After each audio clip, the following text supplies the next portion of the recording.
Okay, welcome back. So in our previous lectures, we created our server program that was listening on for incoming connection. Now we will create a client program or a victim program. So I will use these terms interchangeably. So server and hacker will be the same thing, and client and victim will be the same thing. So now we will start writing our client. So first I'm going to import the same module which is called socket, and then we'll define our server or hacker IP.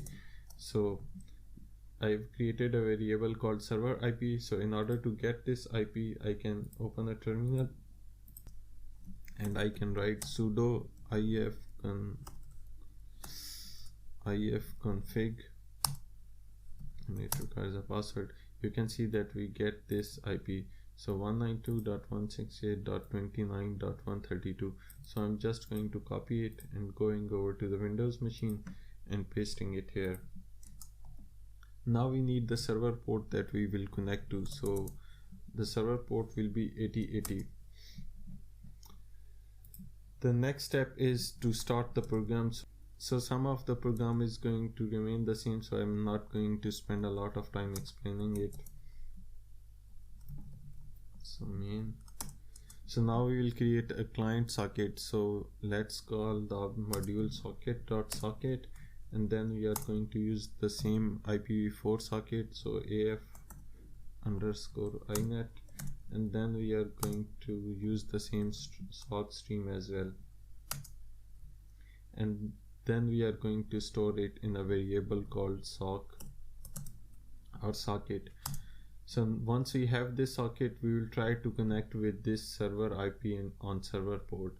So in order to connect it, what we can do is we can use sock.connect method.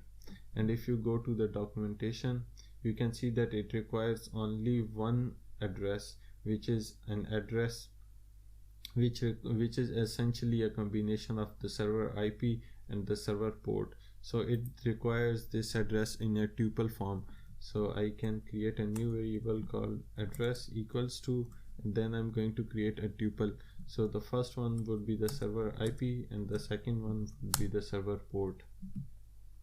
So now I can simply pass this address here. So as you can see that I only passed one element here, which is this tuple. So I made the same mistake in my previous program. So if I go to the server, instead of passing these as separate parameters in this bind function, just create a new tuple called address and then pass this address here, which is in bind method. And then there was another small mistake, so I wrote this waiting for incoming connection after this accept method, while in fact it should be before this accept method. Once this method has accepted the connection, you can print out the client address here after this line. So anyways, let's go back to our client machine. If you go to the calling machine again, you can see that we are sending a message to our victim. So the victim has to receive it. So everything, if you send something from one machine to another, on the other machine you must accept it, otherwise this would cause an error. So here we will receive this. So we can say that message received equals to, and then we can use the same sock object. So we can say sock dot, and then you can see we have a method called receive, and this receives the different number of whatever you send from the server machine, it will receive it here. But first it has, if you go to the documentation, you can see that it requires a buffer size. So it must know what the buffer size is, or how many bytes should it read from this connection. So let's say if we write it 1 here, so this is only going to read 1 byte. So this will only print out this T in this message, but we don't want to do this. So let's say we just want to read 1 kilobyte of data, whatever is sent from the server machine. So in order to do it, we can create a new variable called chunk size, and then let's create it of size 1024, which is 1 kilobyte. So we will pass, instead of 1, we will pass chunk size here, and then simply we will close this socket. So before actually closing it, let's just print this message. So if you check the documentation, you can see that it returns, click on documentation. It will take some time. You can see that it returns a data which is essentially a stream of bytes. So this message received is in the form of bytes. So in order to print it, we have to decode it into strings. So we can say message received dot decode method, and this will convert it into strings. And lastly, we simply have to close the socket so we can get a new connection, so that we close the connection properly. So now our client program is complete as well. So the last thing we need to do is, let's clear this out here.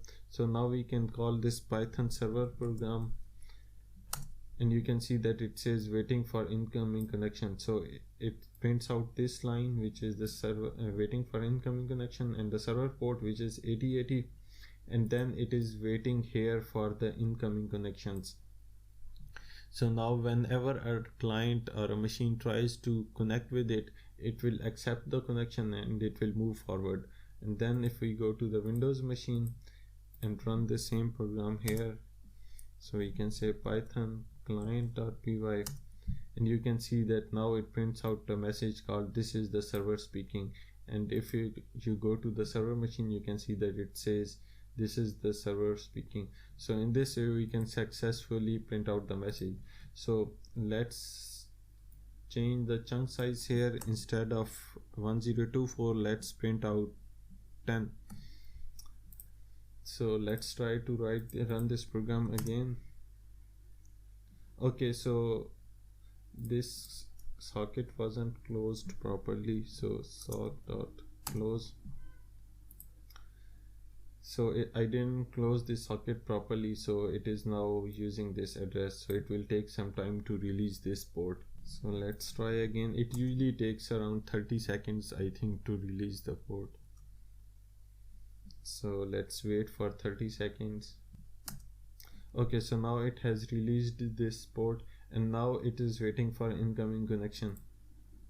So if I try again, you can now see that this does not print the whole message. It just print out the first 10 bytes. So 1 2 3 4 5 6 7 8 9 10, and you can see that it only prints out the first 10 bytes. So in this way you can send data, or you can see how to send or receive bytes. So this is a very basic example of how clients and server can communicate with each other. So this has no hacking aspect. So this is generally how even the normal TCP connections in Python are executed. So in next lecture, we will take this example as our basic framework, and we will try to build our whole module on top of this function. Okay, see you in next lectures.